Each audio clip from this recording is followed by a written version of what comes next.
अस्सलाम वालेकुम, मेरा नाम डॉक्टर इकरा हामिद। आज इस टॉपिक के ऊपर मैं डिटेल में डिस्कशन करूंगी। वो ये है कि नॉर्मल डिलीवरी के बाद आप किस तरीके से पता लगा सकते हैं, या सी सेक्शन के बाद आप किस तरीके से पता लगा सकते हैं कि आपका ज़ख़म ठीक तरीके से हील हो रहा है, सही तरीके से ठीक हो रहा है कि नहीं हो रहा। कहीं आपके ज़ख़म के अंदर कोई इन्फेक्शन तो डेवलप नहीं हो रहा। आप किस तरीके से घर बैठे ये पता लगा सकते हैं कि आपका ज़ख़म ठीक है कि नहीं। वीडियो शुरू करने से पहले मेरी आप तमाम लोगों से गुजारिश है कि जो लोग भी मेरी वीडियो को देख रहे हैं काइंडली मेरे चैनल को सब्सक्राइब करें। इसके अलावा मेरी वीडियो को लाइक भी किया करें और कमेंट बॉक्स में कमेंट करके भी बताया करें कि मैं मज़ीद किन टॉपिक्स के ऊपर वीडियोस बनाऊं। मज़ीद ये कि जो पेशेंट्स मेरे साथ अपॉइंटमेंट बुक करवाना चाहते हैं वो व्हाट्सएप पे कॉन्टैक्ट कर सकते हैं। अपॉइंटमेंट्स के लिए मेरा व्हाट्सएप नंबर है 033604999679। आपको अपॉइंटमेंट्स के लिए मेरा व्हाट्सएप नंबर टिकटॉक अकाउंट के बायो से भी मिल जाएगा। चले जी, मूव ऑन करते हैं अपने वीडियो के मेन टॉपिक की तरफ कि आप किस तरीके से पता लगा सकते हैं कि नॉर्मल डिलीवरी या सी सेक्शन के बाद आपका ज़ख़म ठीक है कि नहीं। इसके लिए आपको 5 चीज़ों पे गौर करना होगा।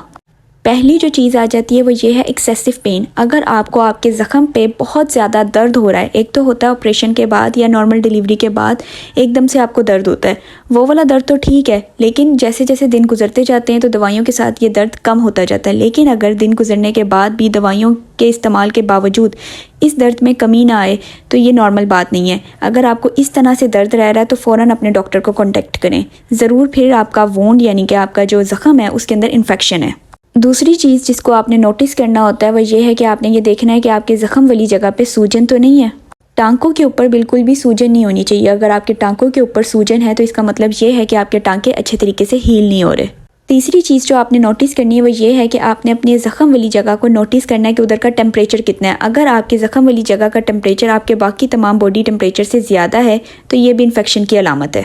इसका मतलब है कि आपके ज़ख़म के अंदर पस इकट्ठी हो रही है, और अगर आपको ज़ख़म होने के साथ साथ बुखार भी हो रहा है तो इसका मतलब यह है कि आपके ज़ख़म के अंदर पस इकट्ठी हो चुकी है। चौथी इंपॉर्टेंट चीज़ जो आपने नोटिस करनी है वो ये है कि आपने ये देखना है कि आपके ज़ख़म के अंदर से कोई डिस्चार्ज, पीप, पस वगैरह या पानी तो नहीं निकल रहा। नॉर्मल केसेस के अंदर आपके ज़ख़म के अंदर कोई पानी, कोई पस या पीप नहीं होनी चाहिए। अगर तो आपके ज़ख़म के अंदर से ये सारी चीज़ें निकल रही हैं तो इसका मतलब ये है कि आपके ज़ख़म के अंदर कोई बाहर से जरासीम अंदर चला गया जिसकी वजह से इन्फेक्शन हो गया और पीप पड़ गई है।